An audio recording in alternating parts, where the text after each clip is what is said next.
नमस्कार प्रिय छात्र छात्राएं, कैसे हैं आप सभी। आशा है कि आप लोग बढ़िया एवं स्वस्थ होंगे और अपनी पढ़ाई लिखाई बेहतरीन ढंग से कर रहे होंगे। तो चलिए आज के इस वीडियो में हम आपके लिए लाए हैं हिंदी के काव्य खंड के 50 महत्वपूर्ण वस्तुनिष्ठ प्रश्न, जो बोर्ड एग्जाम 2023 के लिए काफ़ी इम्पोर्टेंट प्रश्न हैं और मोस्ट भी ऑब्जेक्टिव क्वेश्चंस हैं। सारे के सारे सिलेक्टेड प्रश्न हैं और काव्य खंड के जितने भी चैप्टर हैं सारे चैप्टर से प्रश्न हैं और चैप्टर वाइज हैं। तो चलिए, और प्रीवियस वीडियो के माध्यम से हम लोगों ने काव्य खंड के 150 महत्वपूर्ण ऑब्जेक्टिव क्वेश्चंस को कवर कर लिया था। तो आज हम इससे आगे के प्रश्न बताएंगे, जिसमें हमने आपको बताया था कि पूरे काव्य खंड से 280 प्रश्न को सिलेक्ट किए हैं। तो ये सारे प्रश्न हम आपको वीडियो लेक्चर के माध्यम से दे रहे हैं। तो चलिए आज के इस वीडियो के माध्यम से हम आपको 150 से आगे के प्रश्न को बताएंगे। तो बने रहिए वीडियो में अंत तक और वीडियो को लास्ट तक ज़रूर देखिए। वीडियो को स्किप बिल्कुल मत कीजिएगा, क्योंकि ये वीडियो आपके लिए बहुत ज़्यादा हेल्पफुल और बेनिफिशियल होने वाला है। तो वीडियो में बने रहिए अंत तक। हम लोगों ने यहाँ तक प्रश्न को जो है सो बना लिया था। जापान के हिरोशिमा नामक नगर पर अणुबम किसने गिराई थी? तो अमेरिका ने गिराई थी। चलिए आज हम लोग यहाँ से स्टार्ट करते हैं। प्रश्न कहता है, अज्ञेय की निबंध कृति है। तो अज्ञेय की जो निबंध कृति है वह भवंती भी है, अंतरा भी है और त्रिशंकु भी है। ठीक है, तो इनमें से सभी हो जाएगा राइट आंसर। अगला प्रश्न कहता है, अज्ञेय जी की प्रारंभिक शिक्षा कहाँ हुई थी? तो अज्ञेय जी की प्रारंभिक शिक्षा हुई थी लखनऊ में। ठीक है, ऑप्शन नंबर बी राइट हो जाएगा। अगला प्रश्न कहता है, चिंता अज्ञेय जी की किस प्रकार की रचना है? चिंता जो है ये अज्ञेय जी की रचना है, लेकिन है किस प्रकार की? तो चिंता जो है यह एक काव्य है। ठीक है, ऑप्शन नंबर ए राइट हो जाएगा, यह एक काव्य है। अगला प्रश्न कहता है, अज्ञेय का जन्म कहाँ हुआ था? तो अज्ञेय का जो जन्म हुआ था कसैया कुशीनगर उत्तर प्रदेश में हुआ था। ठीक है, ऑप्शन नंबर ए राइट हो जाएगा, कुशीनगर उत्तर प्रदेश। इसमें जो भी प्रश्न है सारे के सारे सिलेक्टेड हैं और इसी तरह की वीडियो और इसी तरह के प्रश्न सब्जेक्टिव ऑब्जेक्टिव के लिए हमारे चैनल पर यदि नए हैं तो चैनल को सब्सक्राइब जरूर कर लीजिए और बेल आइकन ऑन कर लीजिए, ताकि हम जब भी वीडियो अपलोड करें तो उसका नोटिफिकेशन आपको सबसे पहले मिल सके। देखिए प्रश्न कहता है, हिरोशिमा कविता के कवि हैं। तो हिरोशिमा कविता के जो कवि हैं वह है सच्चिदानंद हीरानंद वात्स्यायन अज्ञेय। आपको ये भी पूछा जाएगा कि अज्ञेय जी का पूरा नाम क्या है? तो अज्ञेय जी का पूरा नाम है सच्चिदानंद हीरानंद वात्स्यायन अज्ञेय। ठीक है, तो ऑप्शन नंबर बी राइट हो जाएगा। अगला प्रश्न कहता है, अज्ञेय ने संपादन किया। तो अज्ञेय ने क्या संपादन किया? अज्ञेय ने रूपम्बरा को भी संपादन किया, पुष्करिणी को भी संपादन किया और तार सप्तक का भी संपादन किया। तो ये सारे चीज़ का संपादन किया, ऑप्शन नंबर डी राइट हो जाएगा। अगला प्रश्न कहता है, हरी घास पर क्षण भर के रचनाकार है। हरी घास पर क्षण भर ये जो रचना है ये है अज्ञेय जी की। ठीक है, ऑप्शन नंबर बी राइट हो जाएगा। अगला प्रश्न कहता है, हिरोशिमा पाठ में वर्णित सूरज कहाँ से निकलता है? तो हिरोशिमा पाठ में वर्णित सूरज जो है फटी मिट्टी से निकलता है। ठीक है, ऑप्शन नंबर सी राइट हो जाएगा, फटी मिट्टी से। अगला प्रश्न कहता है, कवि अज्ञेय का माना हुआ सूरज किस दिशा से निकलता है? तो कवि अज्ञेय का माना हुआ सूरज जो है नगर के बीचों बीच से निकलता है, ऑप्शन नंबर डी राइट हो जाएगा। अगला प्रश्न कहता है, अज्ञेय ने अपनी शिक्षा कहाँ तक ग्रहण की थी? तो अज्ञेय ने अपनी शिक्षा जो है एमए तक ग्रहण की थी, ऑप्शन नंबर सी राइट हो जाएगा, एमए। अगला प्रश्न कहता है, अज्ञेय का काव्य संग्रह है। तो अज्ञेय का काव्य संग्रह है हरी घास पर क्षण भर, कितनी नौमी कितनी बार, आंगन के पार द्वार। ठीक है, ये सभी जो है अज्ञेय की काव्य संग्रह है, तो ऑप्शन नंबर डी राइट हो जाएगा, इनमें से सभी। अगला प्रश्न कहता है, हिरोशिमा अज्ञेय के किस कविता संग्रह से लिया गया है? ठीक है, तो हिरोशिमा जो है अज्ञेय के सदानीरा कविता संग्रह से लिया गया है, तो ऑप्शन नंबर ए राइट हो जाएगा। अगला प्रश्न कहता है, कवि अज्ञेय ने सूरज किसे कहा है? तो कवि अज्ञेय ने सूरज कहा है परमाणु बम को। दोस्तों इस पीडीएफ के अंतर्गत 164 प्रश्न थे, जो कि हिरोशिमा कविता तक के प्रश्न हैं और इससे अगले चैप्टर का नाम है एक वृक्ष की हत्या।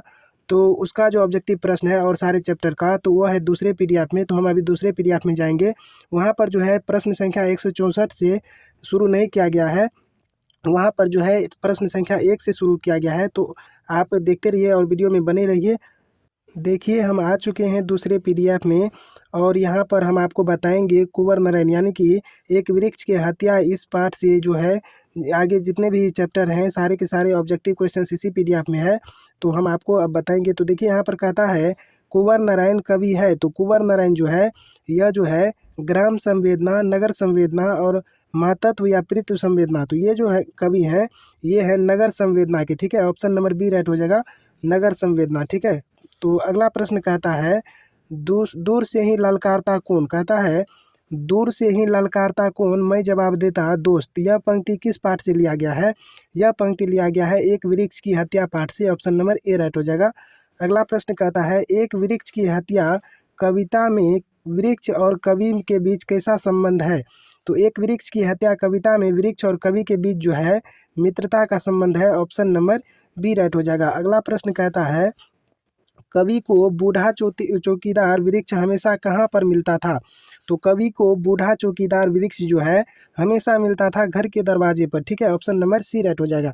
अगला प्रश्न कहता है एक वृक्ष की हत्या, कहता है एक वृक्ष की हत्या शीर्षक कविता में कवि मनुष्य को क्या हो जाने से बचाना चाहता है? तो कवि मनुष्य को जंगली हो जाने से बचाना चाहता है, यानी कि जंगल हो जाने से। ऑप्शन नंबर डी राइट हो जाएगा। अगला प्रश्न कहता है एक वृक्ष की हत्या कविता किस काव्य संग्रह से संकलित है? तो एक वृक्ष की जो हत्या है यह है इन दिनों से संकलित, ठीक है। ऑप्शन नंबर सी राइट हो जाएगा, इन दिनों काव्य संग्रह से संकलित है। अगला प्रश्न कहता है एक वृक्ष की हत्या कविता में कवि शहर को किससे बचाने की बात करता है? तो कवि शहर को नादिरों से बचाने की बात करता है। ऑप्शन नंबर सी राइट हो जाएगा। अगला प्रश्न कहता है कुंवर नारायण ने बूढ़े चौकीदार किसे कहा है? तो कुंवर नारायण ने बूढ़े वृक्ष को बूढ़ा चौकीदार कहा है। ऑप्शन नंबर सी राइट हो जाएगा। अगला प्रश्न कहता है कुंवर नारायण की रचना क्या है? तो कुंवर नारायण की रचना है चक्रव्यूह, ठीक है। ऑप्शन नंबर बी राइट हो जाएगा। अगला प्रश्न कहता है धुआं हो जाने से किसे बचाना चाहता है या बचाना है? तो धुआं हो जाने से हवा को बचाना है। ऑप्शन नंबर सी राइट हो जाएगा। अगला प्रश्न कहता है कवि कुंवर नारायण ने घर लौटने पर किसे नहीं देखा? तो कुंवर नारायण ने घर लौटने पर वृक्ष को नहीं देखा, ठीक है। ऑप्शन नंबर डी राइट हो जाएगा। अगला प्रश्न कहता है खाकी वर्दी में कौन हमेशा चौकन्ना रहता है? तो खाकी वर्दी में जो है हमेशा वृक्ष चौकन्ना रहता है। ऑप्शन नंबर सी राइट हो जाएगा। और अगला प्रश्न कहता है कवि को हमेशा घर के दरवाजे पर तैनात कौन मिलता था? तो कवि को हमेशा घर के दरवाजे पर तैनात मिलता था बूढ़ा वृक्ष। ऑप्शन नंबर सी राइट हो जाएगा। अगला प्रश्न कहता है दूर से ललकारता कौन, ठीक है। दूर से कौन ललकारता था? तो दूर से ललकारता था वृक्ष चौकीदार, ठीक है। ऑप्शन नंबर डी राइट हो जाएगा। और अगला प्रश्न कहता है कुंवर नारायण का जन्म कहाँ हुआ था? तो कुंवर नारायण का जन्म हुआ था लखनऊ में, ठीक है। ऑप्शन नंबर ए राइट हो जाएगा। अगला प्रश्न कहता है एक वृक्ष की हत्या के रचनाकार हैं? तो एक वृक्ष की हत्या के रचनाकार हैं कुंवर नारायण, ठीक है। ऑप्शन नंबर ए राइट हो जाएगा। अगला प्रश्न कहता है एक वृक्ष की हत्या किससे जुड़ी हुई है? तो एक वृक्ष की जो हत्या है यह जुड़ी हुई है पर्यावरण से, ठीक है। ऑप्शन नंबर सी राइट हो जाएगा। अगला प्रश्न कहता है कवि को वृक्ष कैसा लगता है? तो कवि को वृक्ष लगता है युवा चौकीदार बूढ़ा चौकीदार की तरह, ठीक है। तो ऑप्शन नंबर हो जाएगा सी, बूढ़ा चौकीदार की तरह लगता है। ऑप्शन नंबर सी राइट हो जाएगा। अगला प्रश्न कहता है आकारों के आसपास किस प्रकार की रचना है? तो आकारों के आसपास जो है यह जो रचना है यह है काव्य संग्रह, ठीक है। ऑप्शन नंबर डी राइट हो जाएगा, काव्य संग्रह। अगला प्रश्न कहता है कवि कुछ देर के लिए बैठ जाते हैं? तो कवि जो कुछ देर के लिए बैठ जाते हैं वह वृक्ष की छाया में, ठीक है। ऑप्शन नंबर डी राइट हो जाएगा। अगला प्रश्न कहता है कुंवर नारायण को किस प्रकार के पुरस्कार से सम्मानित किया गया? तो कुंवर नारायण को प्रेमचंद्र पुरस्कार भी मिला, साहित्य अकादमी पुरस्कार भी मिला, यानी कि ये भी दोनों पुरस्कार मिला। अगला प्रश्न कहता है कुंवर नारायण की प्रसिद्ध कृति कौन सी है? तो कुंवर नारायण की प्रसिद्ध कृति है आत्मजयी, ठीक है। ऑप्शन नंबर ए राइट हो जाएगा, आत्मजयी। अगला प्रश्न कहता है नदियों को बचाना है? तो नदियों को बचाना है नाला हो जाने से, ठीक है। ऑप्शन नंबर ए राइट हो जाएगा। और अगला प्रश्न कहता है कवि ने राइफल की संज्ञा किसे दी है? तो कवि ने राइफल की संज्ञा दी है वृक्ष की सूखी डाल को, ठीक है। ऑप्शन नंबर ए राइट हो जाएगा। और अगला प्रश्न कहता है हमारी नींद कविता कहाँ से ली गई है? तो हमारी नींद कविता जो है यह ली गई है दुष्चक्र में सृष्टा से, ठीक है। ऑप्शन नंबर सी राइट हो जाएगा। और अगला प्रश्न कहता है हमारी नींद कविता में किसका जीवन क्रम पूरा होने की बात कही गई है? तो हमारी नींद कविता में जो है मक्खी का जीवन क्रम पूरा होने की बात कही है। ऑप्शन नंबर डी राइट हो जाएगा। और अगला प्रश्न कहता है हमारी नींद कविता में नींद किसका प्रतीक है? तो नींद जो है यह आलस का प्रतीक है। ऑप्शन नंबर बी राइट हो जाएगा। अगला प्रश्न कहता है गरीब बस्तियों में क्या हुआ? तो गरीब बस्तियों में जो है धमाके से देवी जागरण हुआ, ठीक है। ऑप्शन नंबर सी राइट हो जाएगा। अगला प्रश्न कहता है वीरेन डगवाल को किस कृति के लिए साहित्य अकादमी पुरस्कार मिला? तो वीरेन डगवाल को दुष्चक्र में सृष्टा के लिए जो है साहित्य अकादमी पुरस्कार से नवाजा गया।